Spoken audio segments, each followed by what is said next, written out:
This is Steve Zeltzer with Workweek, and we have covered the introduction of AI and the effect on workers and the public for a number of years, and also how technology can be used to exploit workers and how working people can use technology to defend themselves.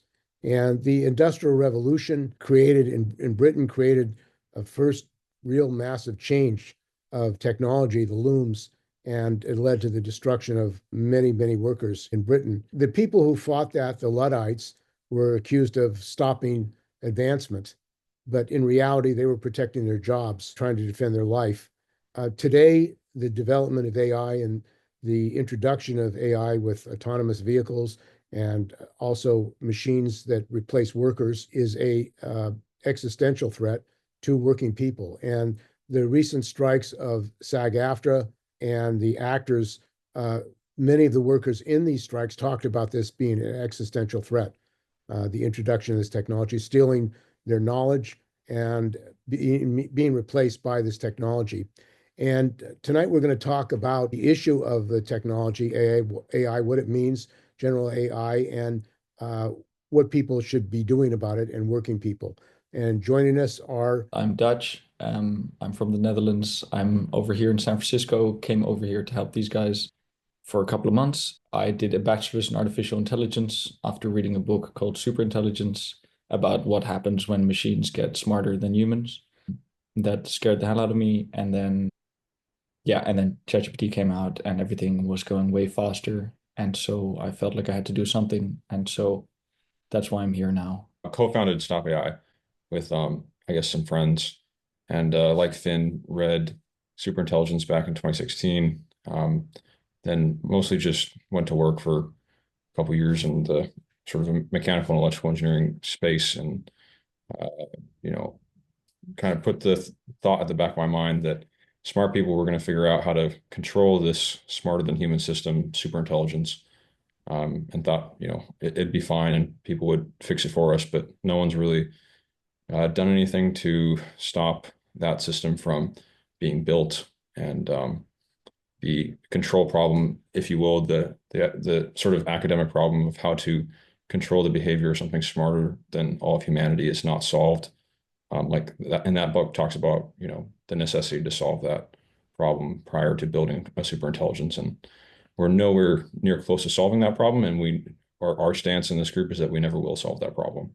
So you should not ever build something smarter than humanity if you can't have proof that it will stay safe forever. For massive, for the risk of job loss and also the risk of human extinction, if that smarter than human system, artificial superintelligence, could eventually want something that would lead to the extinction of humanity, similar to how we as like Homo sapiens cause the extinction of many less intelligent species here on Earth. Not because we hate them, but just because we want some sub goal or end goal that doesn't align with them existing. And that's kind of how it would play out for superintelligence. And San Francisco is the center of AI in the world. There are billions and billions of dollars coming into San Francisco and the Bay Area to develop this technology. Why are they such a drive of the billionaires, these people like Musk and Peter Thiel and David Sachs and Larry Ellison, to uh, not only control this, Sam Altman, but to use this technology? It's a priority now for the United States government. And most recently, Elon Musk said he wants to buy OpenAI from Sam Altman. And what's behind this drive of these billionaires to take over control of AI, the development of AI? At the highest level, the drive behind innovation with AI is the competition between nation states. If the US builds superintelligence before China, then, or any country that builds superintelligence first will have this superintelligent soldier in their back pocket that'll be able to strategize better than any other country's AI or humans. So it's kind of just the trump card in terms of military strategizing. And then everything sort of trickles down from that. And these companies have extreme incentive to go build this system and be the first one to do it because they believe if they don't do it, then their competitors will, and they think that they're the good guys and that they'll build it right and that all the other guys are bad. And yeah, aside from the nation states, incentive. There's also incentive for, immense monetary uh, profit for whoever builds it first. Because the idea is they're going after the labor market. There's a huge labor market. There's like uh, service you can if you can replace workers, that's the amount, like the monetary value that unlocks is immense. And so that's why that's their goal. So currently these big AI companies are not turning a profit.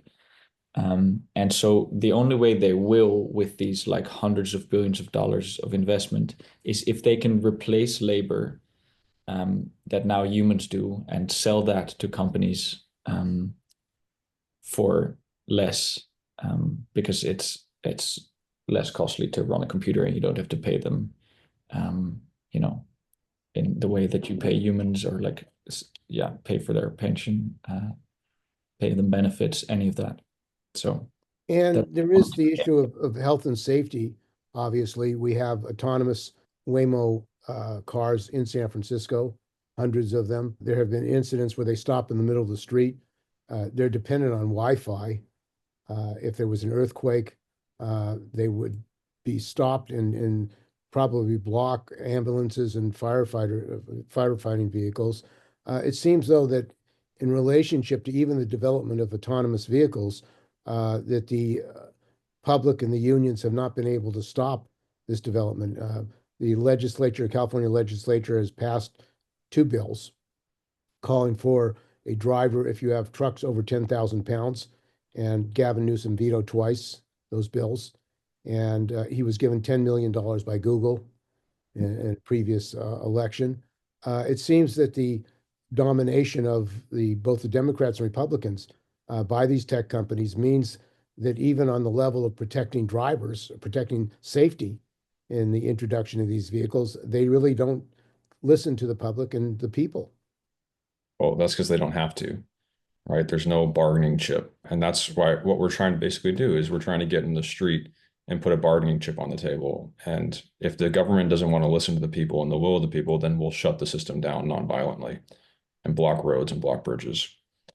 Because there's poll data that shows basically what you're talking about, that the majority of Americans are not in favor of mass automation and are not in favor of these companies building super intelligence. So, that's pretty common sense. yeah, but politicians either have stocks in these companies or are being bribed by these companies, and so that's what's driving this instead of democratic values. And some would argue that you really can't stop technology, that The Luddites tried and they failed, but that's because they tried violence, right? Um, Historically, with the Luddites in England, they got shut down because they tried violence, and violence is not going to work against the U.S. government for obvious reasons, trying to stop AI. So what we're basically trying to do is use a very old playbook, civil resistance, and apply it to this. And it's been shown by this woman, Erica Chenoweth, that if you can engage a certain threshold of a country's population in peaceful, nonviolent resistance, you can achieve a high level political demand with 100% success rate. And that threshold is 3.5% of the country's population engaging in peaceful protest. But the group Just Stop Oil in the UK, who does sort of similar tactics or uses similar tactics to what we use, like roadblocks and blocking the entrance to companies specifically for protesting oil or climate change. They just achieved their first demand in UK Parliament of demanding no new oil and gas licenses with like way less than 1% of the UK population. So we're just trying to use those tactics that they use and apply them to protesting AI. And so, yeah. And one of the issues, of course, is the control of the media by these media tech companies and the information, even about Waymo, the problems of these cars, the crash that was covered up, in which a person was injured and the company Cruise covered it up. They covered up the video. There was no prosecution by the district attorney, Brooke Jenkins. If you or I, covered up a crash Right. in which somebody was injured, we would be prosecuted criminally. So it seems like the capture of these government agencies and these politicians is pretty strong. How do you see doing that without a political development of a party, working class party, some kind of political party that would have as its program democratic control or stopping technology which cannot be controlled? And I think that's what you're arguing, that the technology cannot be controlled. Yeah, for very large AI systems, it's not controllable. For low level AI under a certain size, you may or may not be able to use it, or sorry, it may or may not be controllable. And below a certain size, it definitely is controllable. But the question then becomes whether or not society is okay with it being used. Like the AI that's behind Waymo probably isn't ever going to become super intelligent and probably doesn't have any risk of getting out of control like that. But if drivers like Uber drivers are not okay with it being used because they want to keep their jobs to feed their families, then we shouldn't use that AI if the, people that it's affecting are not okay with it being used. So ideally, like you're talking about, we need to unionize, and unions who are affected by certain low-level AI use cases should vote on whether they want to use that AI or not. And of course, when computers were introduced, I grew up in before Silicon Valley was named Silicon Valley, and the computer companies, IBM, and when it was being developed, said that the introduction of computers, of course, it was a clean industry, they claimed, but actually people are contaminated by these plants, the wafer plants that produce silicon chips. But also they said that computers would free human beings from menial labor. They would make it easier to live, and it would free up people to do other things. And as we've seen, the result of the introduction of the internet, the web, and also cell phones is now people are tethered to their cell phone, and you have gig work. 24 hours are on the call, and a large number of workers are basically slaves to these tech companies and the gig economy. Um, and at the same time, the work week for people has risen.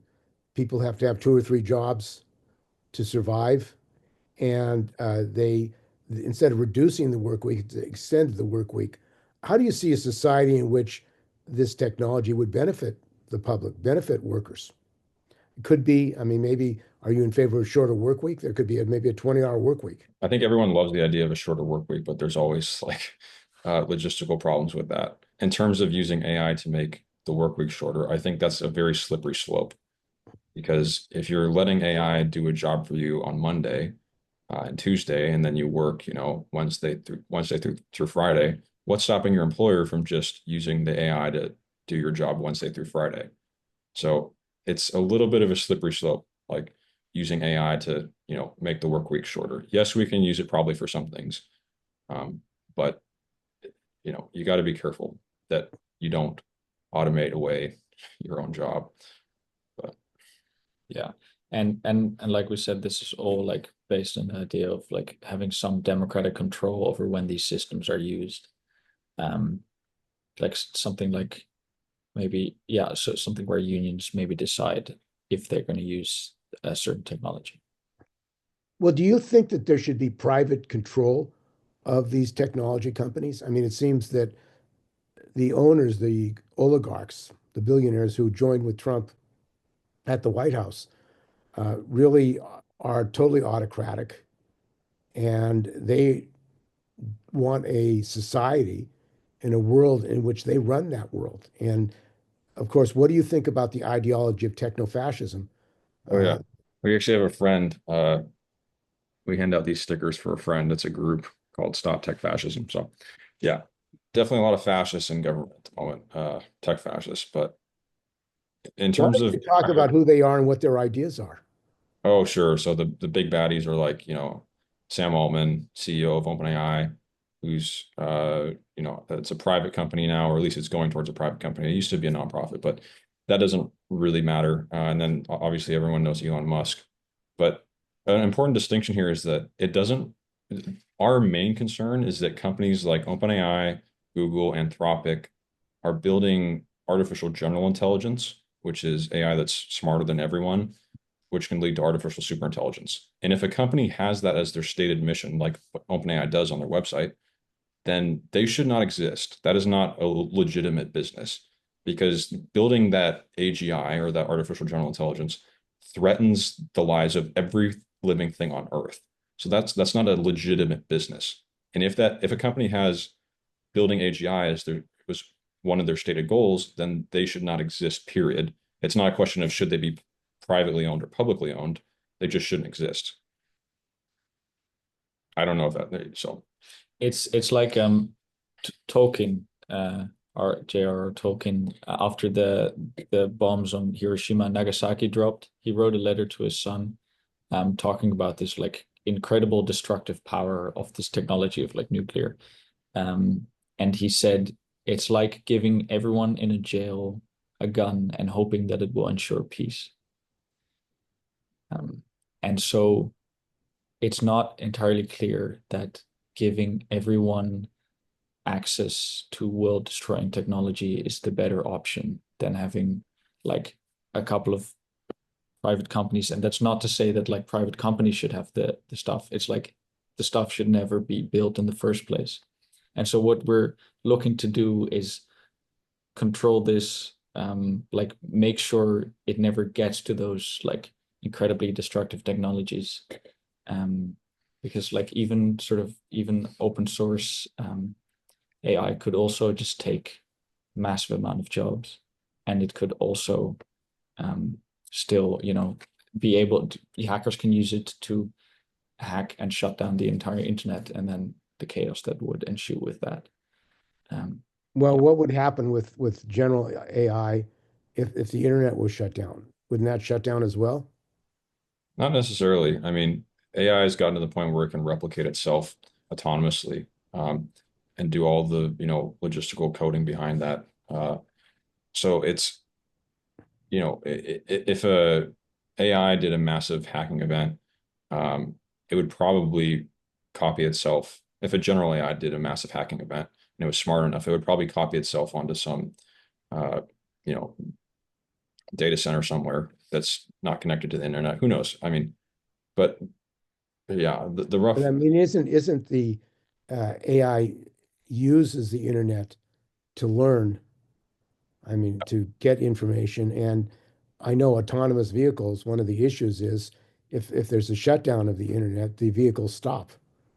Autonomous vehicles stop. I mean, in other words, the communication is necessary in the development of this technology as sure. as a basic reality. And if the internet is shut down, it can't function.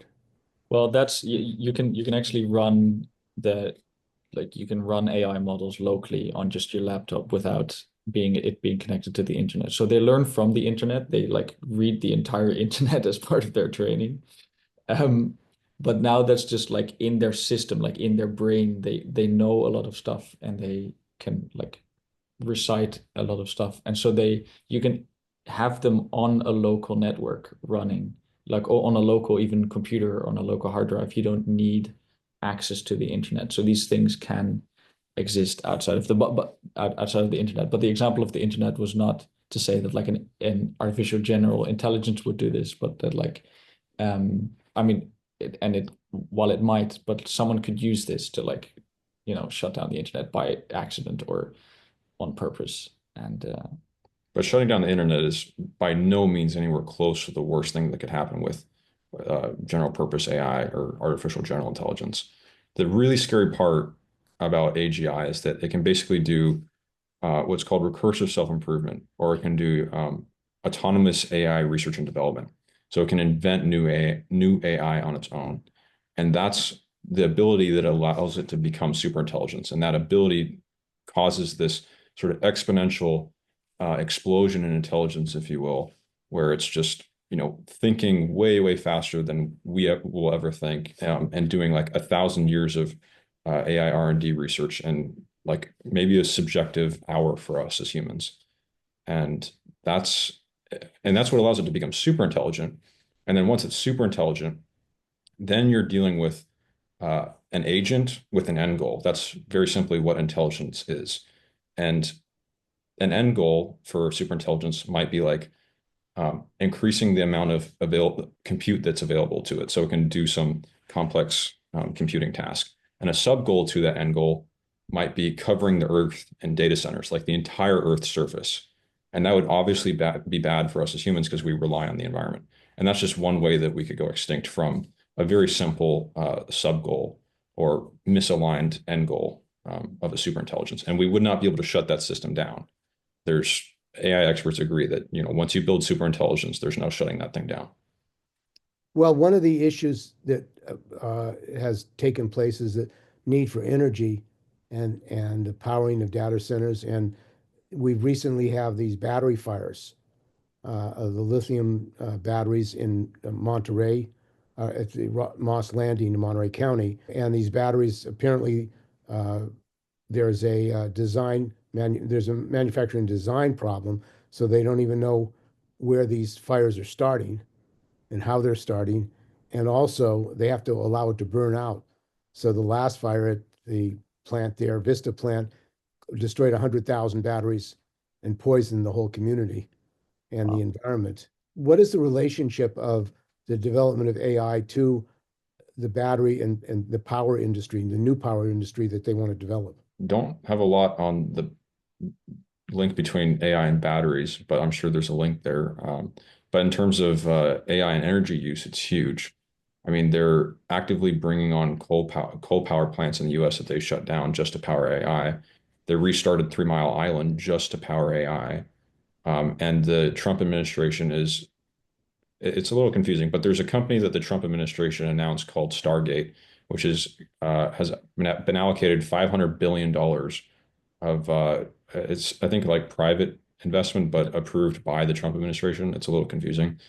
All just to build out infrastructure for AI. That's data centers and power plants. And you have people like Sam Altman, the CEO of OpenAI, saying once we, crack the energy problem, like fusion or whatever, that it'll basically open up a huge wave of advancement in AI because it needs power so desperately. And you have basic stats like when you type in a prompt to ChatGPT, every prompt is equivalent to 1 bottle of water use of water. So they're massively power hungry and massively water hungry. And that's an old statistic. So by now, it's definitely worse. So this use of power, what you're saying is that as well as a threat to humanity as far as the expansion of the power grid system and where they're getting their power. Yeah, and where they're getting their powers is especially important because to run these large data, to run these AI models, to train them, you need a constant flow of energy. So clean energy like wind and solar, where they don't have this constant property, don't work. So they need like either fossil or nuclear. So And that's that as well as it seems to be uncontrolled. I mean, they allowed the development of these battery plants, even though they knew that there are serious health and safety problems and have created environmental hazards. And we don't have, I personally just in my head don't have great stats on this. I need to do a better job of remembering them. But there's actually a lot of bad stuff happening with the data centers that are being used to train AI, speeding up the progression of climate change because data centers are basically just a big building that pumps out heat. That's really all they are. I mean, aside from all the servers inside of them that train AI, that's what they do is they have giant fans that pump out heat. And that heat exhaust is, according to some experts, speeding up climate change. And a lot of people in the AI field would say, oh yeah, it's okay in the short term because, building some general purpose AI is going to be great for climate change in the end because it's going to come up with solutions to fixing climate change that we can't think of because it's so smart. But that's like sort of pie in the sky because right now it is actually making it worse. And two, if you build this general purpose system that's become super intelligent, it may eventually want stuff that would, like I was saying, be very bad for the environment if it wanted to cover the earth in data centers or something of that nature. It doesn't make sense to go build that general purpose system to fix climate change or cure cancer or to have some benefit if we can't have proof that that system smarter than us will stay safe forever.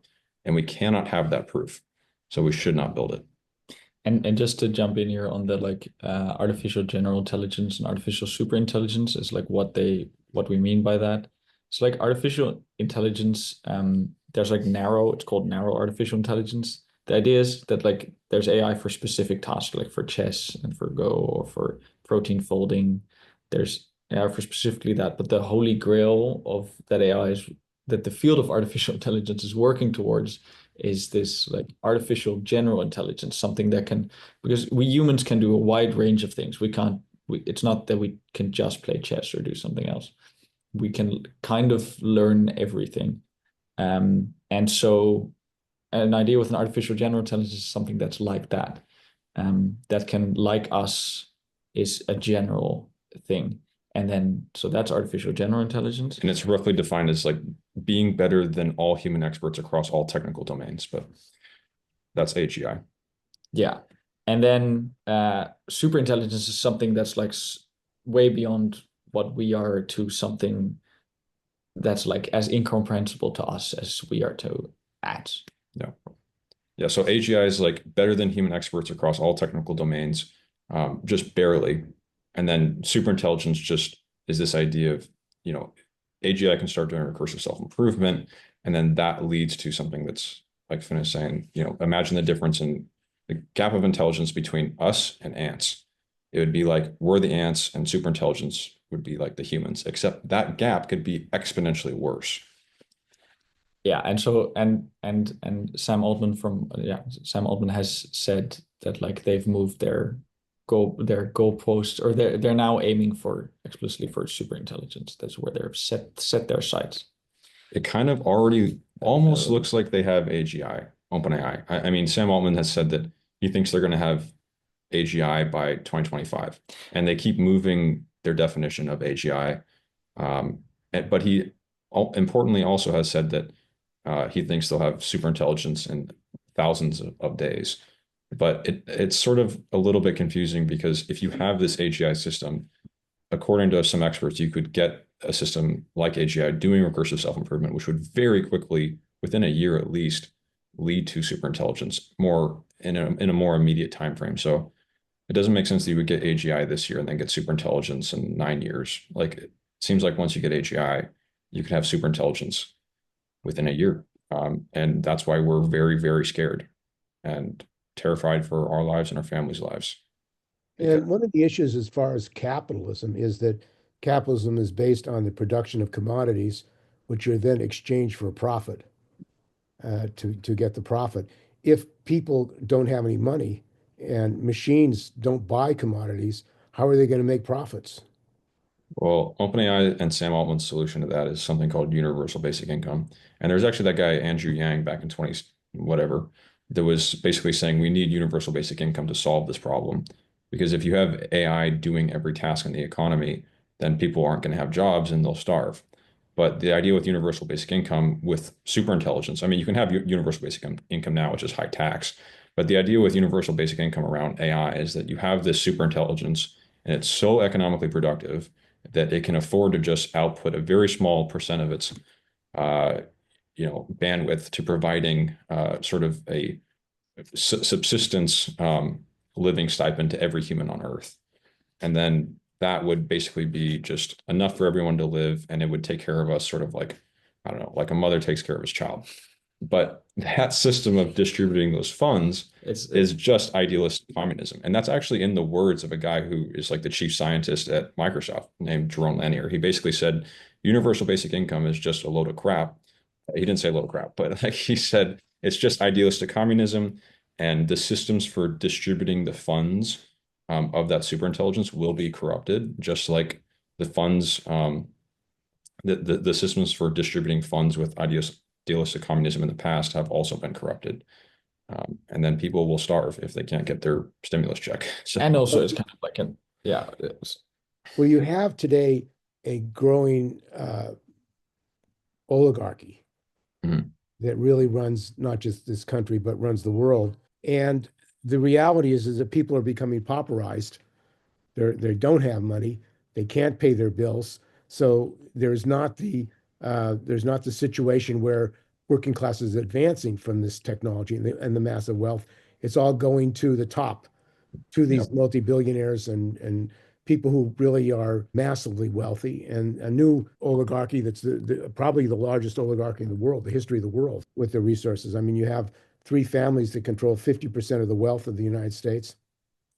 Yeah. And from the COVID pandemic till today, that wealth has increased like 30% of the top capitalists in the world. So it seems like it's going in the opposite direction. Yep. Actually, the wealth that's being made by these capitalists is actually been taken away from the working class. People are being pauperized. Students, young people, they have no future in this system. Isn't that the case? Yes. Yeah, absolutely. I mean, if you want to just talk about working class people, like Trump and Musk, or at least Trump, ran on the back of, the blue collar vote about, the idea of keeping American jobs in America. And, that's has its sort of messed up morals with deportation. But it's kind of insane that, he won on the back of the blue collar vote. And then you have his buddy Musk building this Optimus robot that he hopes to build out for $30,000 a pop, which is going to go, just be a very, very cheap employee. And they're becoming more and more nimble by the day. So those robots, even though people make fun of them now, in the next year or two, will be able to do pretty much any job from plumbing to like warehouse shelf stocking to anything. So there's not going to be really any blue collar jobs left thanks to this, administration that ran on the blue collar vote. So they're just kicking the people in the teeth who voted for him, basically. But So doesn't that mean you're going to face a revolutionary situation? I mean, hopefully, if you're displacing the majority of people and you don't have income for them, they have to struggle against the system. In other words, if the system is not benefiting them, yeah. then why support this system? Yeah. And that's the hope. But like one of the very, very insidious and scary things about this is that revolutions only work because the upper class is reliant on the lower and middle class for their labor. But if you have automation of the jobs that people would normally be revolting away from, uh, they don't, that revolution is basically powerless because if they can just replace you with an Optimus robot, you revolting or refusing to work or going on strike doesn't really mean anything. So we have like a year or two of a window here where a revolution will actually be meaningful and that people getting in the street still has value. Because once every job is replaced by a robot, going in the street will mean nothing. And going on strike will mean nothing. Well, right now, I mean, with airlines, you still have pilots, although they'd like to automate the pilots out of the airlines. You still have a lot of workers that have tremendous power, and we're probably going to see it in this next few months when the government is shut down. And these workers, like air traffic controllers and others, may go out on strike and shut down the country. So, this, what is the response you're getting? I mean, you've had actions, activities, education. You were at that rally against the war. What kind of response are you getting, and how can people get in touch with you? Yeah, we're having a little bit of trouble with the media, but we've had some success on social media. We're trying to basically all of our protests have been in front of OpenAI. Previously, we locked ourselves to their front door a couple of times. We sat on the road in front of their office. We had a 15-person protest in front of their office back in October, and we have a protest scheduled February 22nd in front of OpenAI's office in San Francisco, and we currently have like 50 RSVPs. So we're growing, but it's just all been on social media. We haven't had much actual media success. If you want to get in touch, you can go to the website. It's www.stopai.info, and that'll have information about future events and how to get in touch. We're also on social media at stopai_info. And yeah, we're just And on Blue Sky at stopai.info. yeah, That's our Blue Sky. that's the one that's different. Okay, well, I want to thank you very much for joining us. We've been talking with Sam Kirshner and Finn, and they're both activists working to stop AI, who see AI as a threat to working people and humanity. So thanks for joining us on Work Week. Thanks, Steve. Thank you. Thank you.